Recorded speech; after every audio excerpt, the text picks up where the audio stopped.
All right, really awesome readers. It's time for our third Byrd Baylor book. We're simulating the author comparison study that you're doing on your own by working through 3 books by Byrd Baylor. We did Your Own Very Best Secret Place. Last week we did The Other Way to Listen, and today we are going to be doing One Small Blue Bead, and we've got a couple of extension activities to do with this as well. I'm going to read it to you. You're going to follow along. Feel free to have that Google form that is attached with this assignment ready, and you can fill that out as we go along. Again, if you would like to work with a friend on that, that means that you would find a time where you can talk and fill out that form. Each of you would fill it out on your own, but you can talk about your answers as you're doing it. So again, this is practice on doing what you are doing with your book assignments. And then we're going to work on comparing and contrasting as we get all 3 books finished, and we can put them together to do a mini little author study on Byrd Baylor. So I hope you enjoy this, and I'm going to go ahead and get it set up. All right. All right, here we go with Byrd Baylor's One Small Blue Bead. It is illustrated by Ronald Himmler, which is a different illustrator than we've seen with some of Byrd Baylor's work. So it might make the flavor of the story feel a little bit different for you.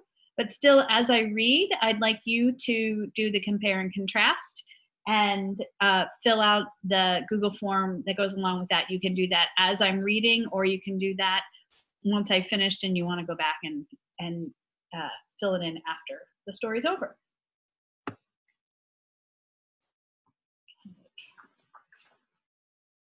The sizing of this book is a little bit different than the other one, so bear with me while I get it together here.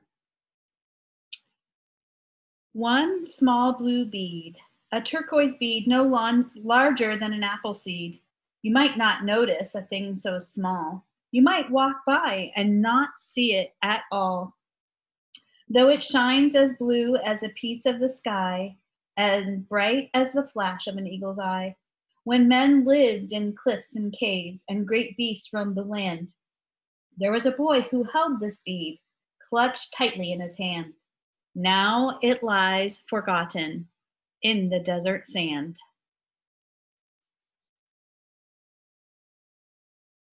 How long has it been there?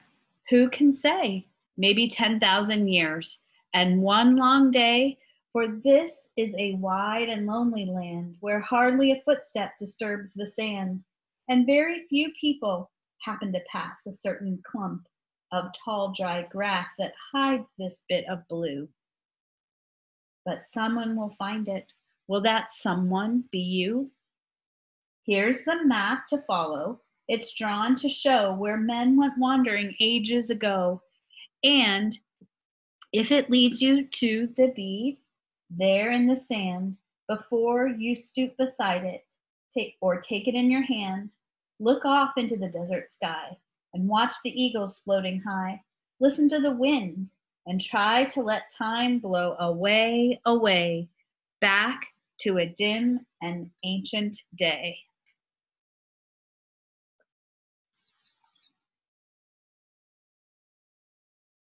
Back to a boy naked and brown in the sun. Can't you almost see him leap? Can't you almost see him run? He's fast as a rabbit, wary as a deer, and he moves like a shadow when danger comes near. Yes, this is the boy who once stood here, where the turquoise bead now lies. He had no name, just call him boy, but he had dreams in his eyes. Go back with him to a night when a cold rain was falling, and in the wind there came the whine of a wolf cub calling, calling. And you can see there's the boy.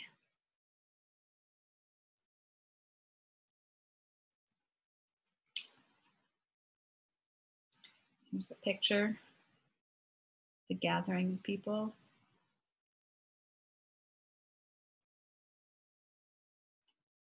A band of men sat huddled in a cave where coals of fire glowed warm and red. Boy lay curled on a bed of leaves, but when he sat up, the old man said, "This thought keeps spinning in my head. There must be caves just like our own somewhere, and other axes made of stone somewhere, and other men like me." The others only laughed. "What foolish talk, old man. We've been the only people since time began. There are no people anywhere but here." Boy's mother blinked her eyes in fear. "I'm afraid," she said, "to think of strangers coming near."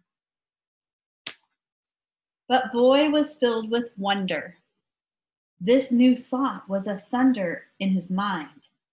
Can there be far from this cave a boy like me? A far pale star fell through the night, and the old man watched the streak of light that flamed and died on the other side of the world. "I want to go and see," he said.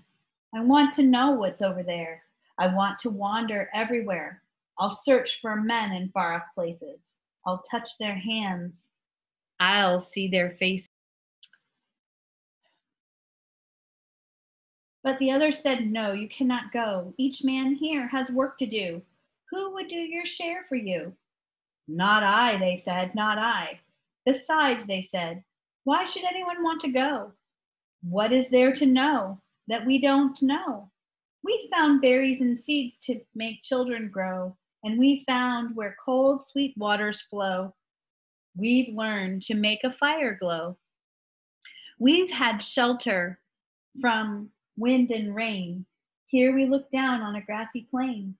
How could life be better anywhere? Why go searching far away over there?" The fire burned low, and still they talked, and still the men said no, and still the old man told them how much he longed to go. "I'll do your share. I'll work hard and long, and I'll try to keep you lucky with my good luck song." They turned to Boy with looks of surprise, for he'd always been a lazy boy with lazy, laughing eyes. If you sent him to hunt wildcats, he'd just play with butterflies. But the boy who stood there so straight and tall didn't even look like the same boy at all. Here's the picture of the boy and the man.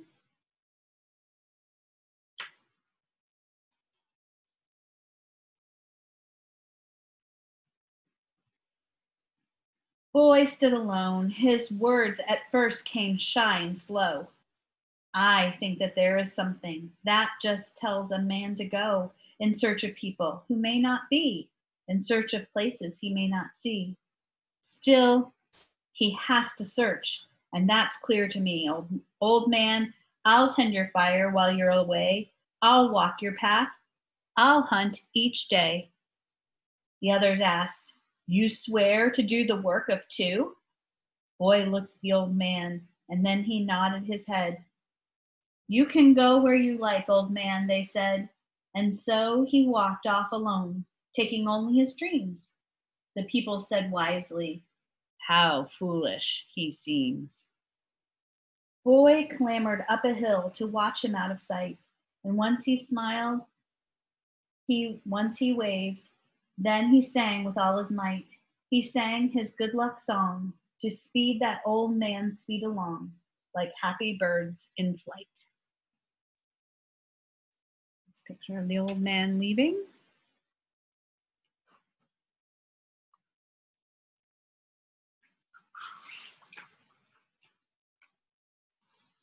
Here's the next picture.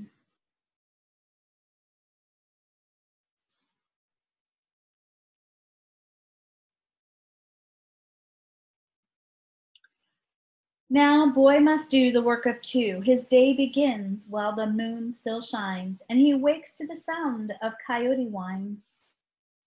And Boy seems weak and very small, where the storms are fierce and the rocks are tall.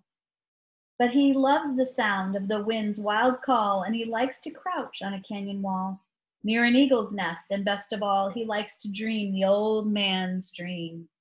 of people scattered wide.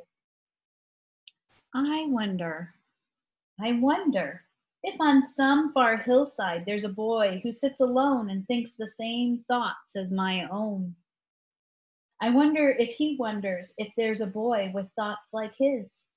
I'd like to tell him that there is, and that I am that boy.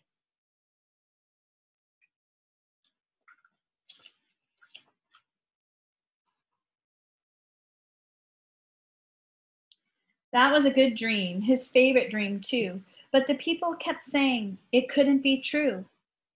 You can search till the mountains disappear. The only men you'll find are here. Let them talk, let them talk. Boy doesn't care. He's too busy hunting for the fox in his lair, and he's too busy gathering berries and seeds and the roots man eats and the stones he needs for weapons and tools. And he's too busy fishing in still bright pools. Now, anytime you want, boy, you have to look fast, for he's leaping in the bushes, flashing on past. And here he is, all busy and fishing.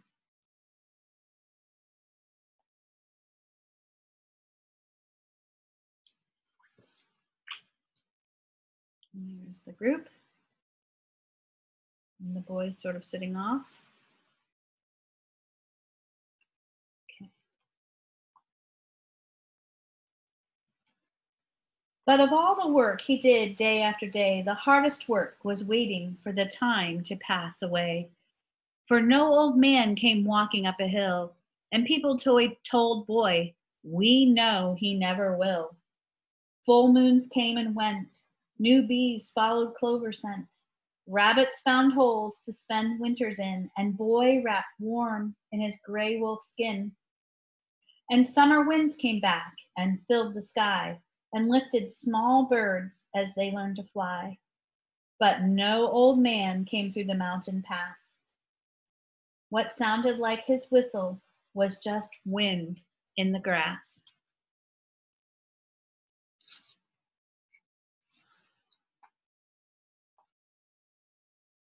Now boy heard people saying that the tribe must wander on. He knew then that hope was almost gone. We need a wide new hunting ground, some far valley where we'll hear the sound of mammoths trumpeting in the night, where the sky is full of birds and bison roam in herds, and the fish in the lake flash bright. They all said yes, for our hunters bring home less and less. We must move on. Boy said, how will the old man ever guess which way through all the wilderness that we have gone? Forget him, boy, we must move on. We'll be gone when the first light of dawn touches the sky. The boy didn't argue. Boy didn't cry. But just one last time he thought he would climb to his favorite hill and see what clouds were drifting by, and see they're quiet and still, just this one last time. But look, there, by those faraway trees, something moves. Is it only the shadows boy sees? He shades his eyes, it moves again. You'd almost think it was 2 men. His heart beats fast. He squints at the sun. Men, he shouts, men! And he wants to run, to call, to wave, to bring them up the hill to the cave. He's looking.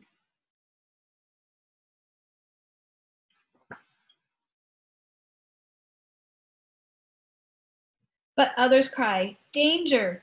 Their eyes show fear. They cannot be people except right here. And now they gather up boulders. Each man has a spear, and they wait on the mountain where the cliffs are sheer. Will there be others at their side? Shall we fight, or shall we hide? But boy said, no, whoever they are, we must welcome our brothers, for they have walked far, just as we have walked before, and soon will walk again. Perhaps they too have wondered if they were the only men. The people stood watching, and the figures grew. Boy saw their faces, and one he knew. There's the group.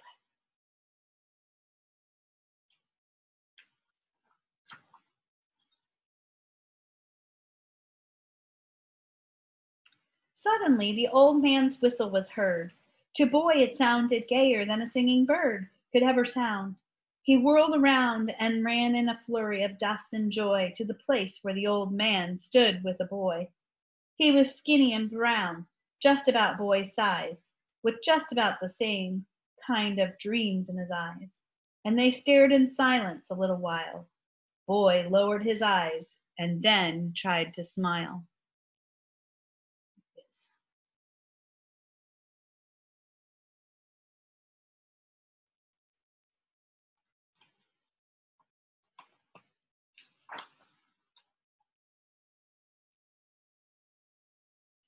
People gazed at this new boy and even touched his hand. They shook their heads as though it were too much to understand. Boy said, "Did you what?" Boy said, "Did you ever wonder if there were other boys like you?" "Yes, I used to wonder that." "Well, I did too." And then they gathered there in silence and listened to him tell of wonders like a roaring sea and a sound in one seashell, and deserts where no drops of rain ever fell. He had seen drawings scratched in rock, needles made of bone, red and yellow paint, points and knives of stone, and here and there restless roaming bands of men who walk the wide and lonely land.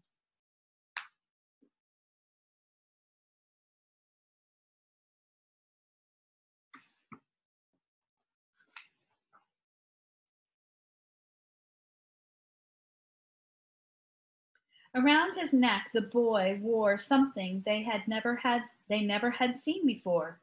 It was tied with a reed, one small blue bead, a turquoise bead no larger than an apple seed. He said to the boy, "This is for you. Did you ever see a blue so blue? Look how it holds the color of the sky. It's like a flower that will never die." Boy took the bead and held it tight and looked at it in every light and said, "I'll wear it day and night, and I'll never feel alone again. For any good thing can happen when the world is full of tribes of men who know that they have brothers. The bead reminds me of those others everywhere. It makes me dare wonderful things, and my heart sings my good luck song."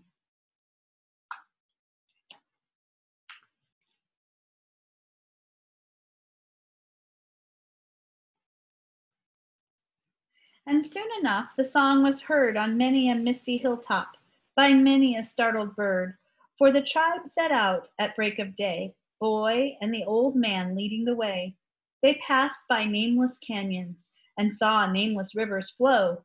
They followed mountain ridges into the valleys below, and the way was rocky and hard and slow, for that's the only way the tribe of men could go in that distant time when Boy went walking across this land, holding a blue bead in his hand.